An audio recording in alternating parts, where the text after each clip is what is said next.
Hi, today we're going to go ahead and make some chili in the Instant Pot Ultra 8 quart. This is a recipe I've been making for about 10 years at home, and I'm excited to try it in the Instant Pot.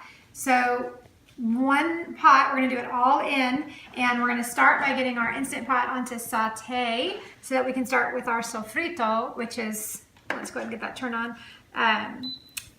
Going to be getting the onions and the oil and the garlic all yummied in there. So we're going to move this to saute.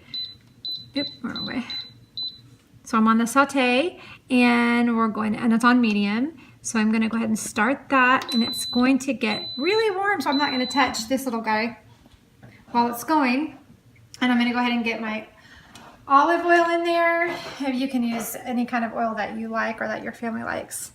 So I'm going to get a good amount in there to get the onions nice, and you want at least a couple of tablespoons to get the onions nice and softened up, and the garlic in there as well. So let's see how long this is going to... Okay, we're preheating. So we're going to get that in there. This is 3/4 of a large white onion. If your family likes a lot of onion, go ahead and throw a whole onion in there. I usually use about 3/4, and I reserve the other little bit of that to make guacamole or whatever else that I'm going to serve on the side. And I chop my onion pretty small.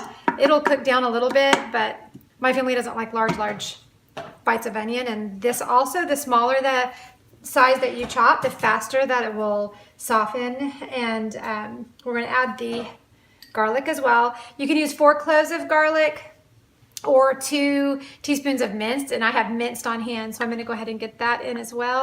And then once this starts getting warm, I'm going to need to stir it pretty well because that garlic will burn. So that is going. After this is nice and kind of sauteed into a nice sofrito, that flavors the oil. Then I'll add the 2 pounds of beef and the rest of my spices. And this is going to take a few minutes, but it's worth the wait. Okay, so we've got the oil nice and flavored with our onion and garlic, and I'm going to go ahead and put in my 2 pounds of ground beef and give that a nice stir just to brown it for a couple minutes before we do the pressure cooker side of it. Here, watch this real quick. In between, I don't like to touch my handles with raw meat, so just a quick wash. All right, then we will get that nice and stirred in there. Kind of break up that meat and just mix the onion and the garlic all into that meat. Smelling good. So one of the benefits of using your Instant Pot is if you're traveling, or maybe you're doing the RV or the camping, or you're at home, but you're not using propane. And it's also obviously a lot quicker than a slow cooker. So I'm just going to break this up a little bit to get this meat browned, and I'm going to be stirring it constantly because I don't want my garlic and onion to burn, and I also want to get my meat broken up. And after this is browned, which is only going to be a couple of minutes, we'll throw in the spices and the liquids, and then we'll set it to pressure cook. So give me just a second to get this all browned up. Okay, so we've got our meat and onions and garlic all nice and incorporated. The meat is browned and nice and crumbly because I wanted to make sure that we get it to the consistency that we like before we pressure cook. So now I'm going to add very quickly the spices that we have, which are oregano and cumin. That's a ½ teaspoon of each. 5 tablespoons of chili powder, and if you like it even more spicy, you can add an additional tablespoon of the chili powder along with a 1/4 teaspoon of cayenne pepper. I also have a tablespoon of sugar to kind of give a little bit of sweetness, and about a 1/4 teaspoon of salt as well. So I'm going to add all this in and mix that up. I've even lessened the chili powder before with the kids, depending on who you're serving. And again, whatever spices that you have that you like, you can just throw them in here. If you've got oregano and you've got some chili powder and you've got salt, you can make chili. Just, you know, it's really just what you have, and it's just about having fun with it and making something that your family's gonna thank you for. So I've got that all in there, and now I'm gonna throw in my tomato sauce, 1 can of tomato sauce. Oh, these are my diced tomatoes. Okay, so I've only got 1 can of diced tomatoes on hand, but I'm gonna throw them in, and I'm actually gonna go ahead and hit cancel because I want this to stop cooking right now. I'm gonna hit cancel. 1 can of diced tomatoes. Really, this recipe calls for 2, but I happen to have fresh tomatoes on hand and only 1 of those, so I'm using both. So I'm gonna throw in my, I think I had 3 tomatoes here, along with that. Again, whatever you have on hand, just work with it.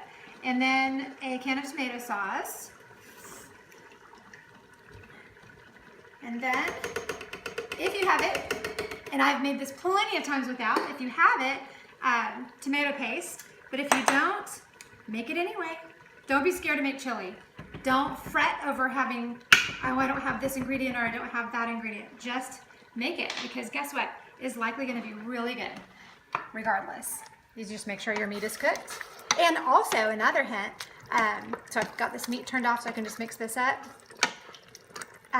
When I don't have fresh onion, I keep on hand these dehydrated chopped onions, and you just, they are a lifesaver because they rehydrate and they're just like perfect for that substitute. When you haven't had a chance to get to the store, you don't have that fresh onion on hand, just use a whole bunch of that chopped, dried, dehydrated onion. So in this case, I happen to have my fresh onion, so I'm excited about that. And then I'm gonna throw in 2 cans of dark red kidney beans that I've pre-rinsed and drained. So, and those are going in. So I'm gonna mix all this up, and I'm gonna pressure cook this for 12 minutes. This is looking yummy. And if you like a thicker chili, just do it like this. If you prefer it to be less thick, you can add water. You can add beef stock to that water, but just plain water will also take on the flavors that you've got in here. So again, just have fun with it, make it, and don't stress. No stress. Okay, so I'm gonna put this in, and we are going to move this over to our bean and chili. And this is defaulted for 30 minutes, but since I pre-sauteed my meat, I'm gonna change my time to 12. So I'm gonna select that by hitting enter, and I'm gonna scroll till my time is blinking, which is hard for me to see backwards. Is that blinking? Yes. Okay, we're gonna move that to 12. 1, 2, 3, 4. Okay, great. And then I'm gonna hit enter, and we are set. So I'm going to hit start. And again, with the Ultra, I'm already in sealed, it's already in sealing. So as soon as I put that lid on, I don't need to put it in sealing. It's already done. And I'm selecting the bean and chili at 12 minutes. And I'm gonna let it do its natural release, the natural venting when we're done. I'm not gonna do a quick release. I guess if we're starving and ready to eat, then we can do a quick release, but I want those flavors to have the time to kind of really incorporate. So we'll check back when this is done and see how yummy this turns out. Okay, so our chili is done, and I've gone ahead and lost my patience and went ahead and did the quick release. We got about halfway through the natural venting, and I went ahead and hit that venting, and we're letting that finish. And then we are going to see how our chili turned out. So, listen to it do it.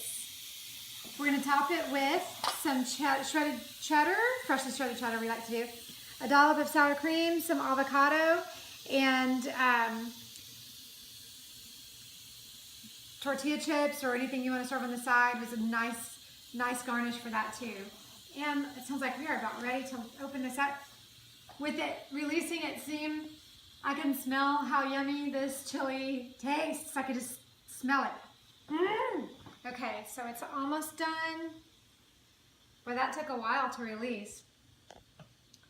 So, I don't want to put my hand over that. Okay. Let's see if it'll let me. There it goes. Happy little song.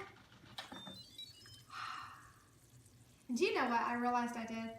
I did not use my assigned savory ring that we've discussed in a previous video. If you want to jump over there where we talk about the different rings and why it's important to have more than one silicone ring. But that's in a different video. You'll have to jump over and check that out. So let's see how good this turns out. So this is a little, okay, yeah.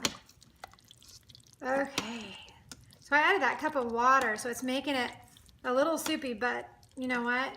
This will thicken up overnight, and because it just will with the meat. If I serve this tomorrow, it's gonna be a lot thicker. In the meantime, you can just kind of, there we go, just pull out however you like it. To each their own. Some people like a nice kind of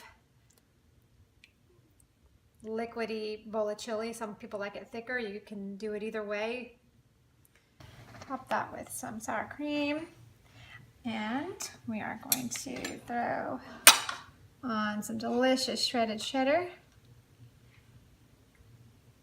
Look at that. And that, for the folks that like the chili to not be so spicy, the sour cream helps kind of tone that down. Also, so does a little extra sugar.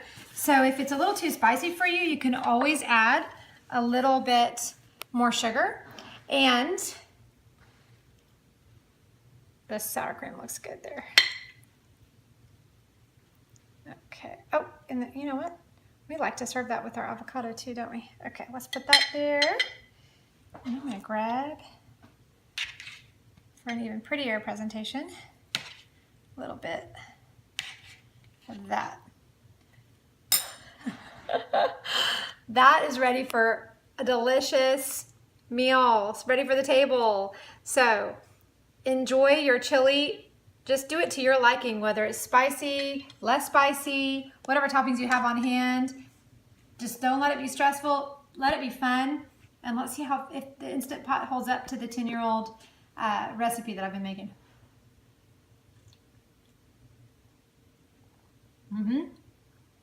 It does. It's delicious. This is delicious. Well, this is absolutely delicious. It's perfect. And the meat is tender, really, really, really tender. So I was kind of worried about that, about just kind of getting it stirred into the pot, and because I like to take the time with the meat. But this meat is perfectly tender, and it's tastes like it's been cooking for hours and hours. So way to go, Instant Pot. Happy, happy, happy. Enjoy, and we'll catch you next time. Ciao for now.